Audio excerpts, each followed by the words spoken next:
ఆచి చికెన్ మసాలా.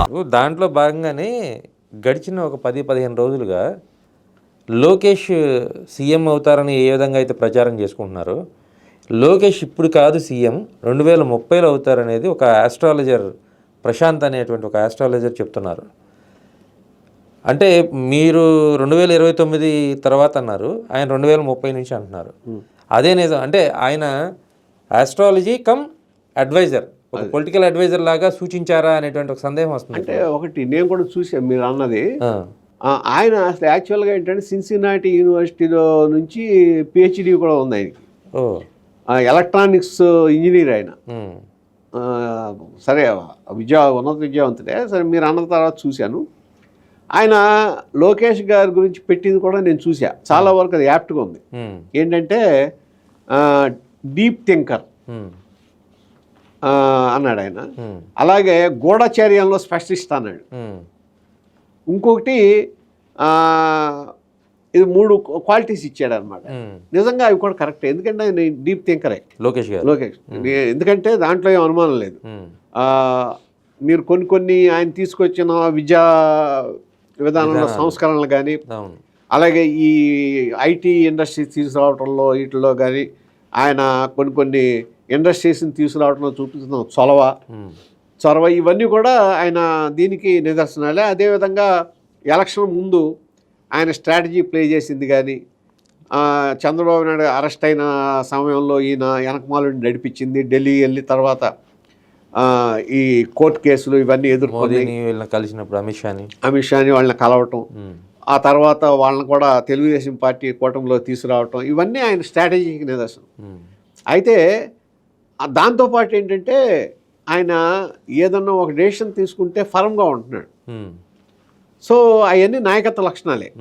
కానీ ఏంటంటే ఒక్క దాంట్లో ఏంటంటే చంద్రబాబు నాయుడు గారి నుంచి తీసుకోవాల్సిన ఇదేంటంటే ఆయన స్ఫూర్తి అనే కాదు, ఆయన నుంచి తీసుకోవాల్సిన లెసన్ ఏంటంటే తన చుట్టూతో ఎవరు ఉండాలనేది నిర్ణయించుకునే విషయంలో అందరినీ ఫోకస్ చేసే విధంగా ఉండాలి. ఇప్పుడు చంద్రబాబు నాయుడు గారు 95లో సీఎం అయిన తర్వాత ఆయన అట్లా నుంచుని ఉంటే ఆయన పక్కన ఎవరు ఉండేవాళ్ళు అంటే ఒక దేవేంద్ర గౌడ్ గారు బీసీ, తర్వాత మన అశోక్ గజపతిరాజు గారు, లాల్జాన్ బాషా, తర్వాత ఈయన మన కడియం శ్రీహరి గారు, అట్లాగే ఈయన మన తుమ్మల నాగేశ్వరరావు గారు, ఇట్లా రకరకాల మనుషులు.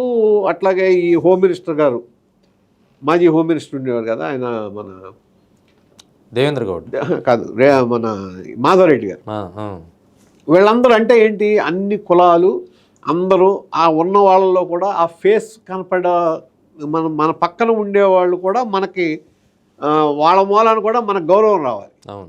10 మంది పెద్ద మనుషులు ఆ విధంగా ఉండేవాళ్ళు. అది లోకేష్ గారు కూడా మొదలెట్టుకోవాలి. అంటే మొన్నటిదాకంటే ఫ్రెండ్స్ వాళ్ళు, తర్వాత మామూలుగా చదువుకున్న టైంలో ఉన్న ఇది ఉంటుంది కదా. తర్వాత ఎప్పుడైతే మీరు సుప్రీం లీడర్గా, అంటే ఈ పార్టీకి సుప్రీం లీడర్గా అనుకున్నప్పుడు దానికి సంబంధించి కూడా అంతగా ఏది అందరూ అన్ని వయసుల వాళ్ళు, అన్ని వర్గాల వాళ్ళు, అన్ని విధాలుగా కొద్దిగా నిష్ణాతులు, వాళ్ళని మీ పక్కన అట్లా కనపడాలి. ఆ కనపడినప్పుడు మీ వాల్యూ పెరుగుతుంది, వాళ్ళ విలువ పెరుగుతుంది, పార్టీ విలువ పెరుగుతుంది.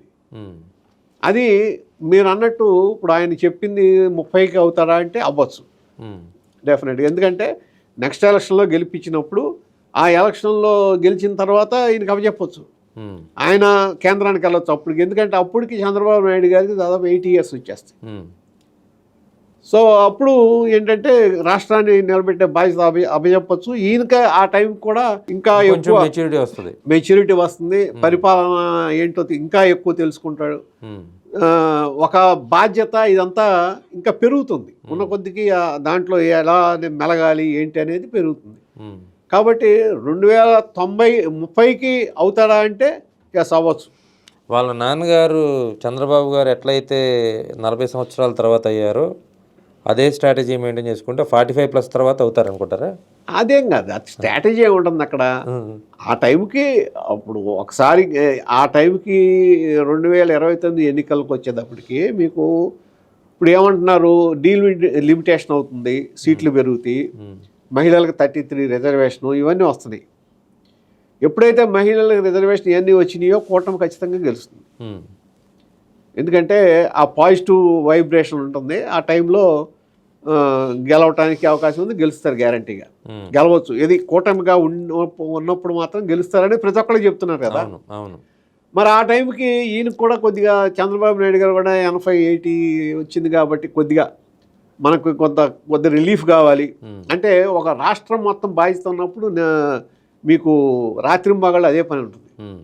అదే కేంద్రంలోకి వెళ్తే అప్పుడు కొంత విశ్రాంతి ఉంటుంది. ఎందుకంటే ఆ శాఖకు సంబంధించి కొంతవరకే చేస్తారు కాబట్టి అప్పుడు ఏమైనా డెసిషన్ తీసుకుంటారేమో.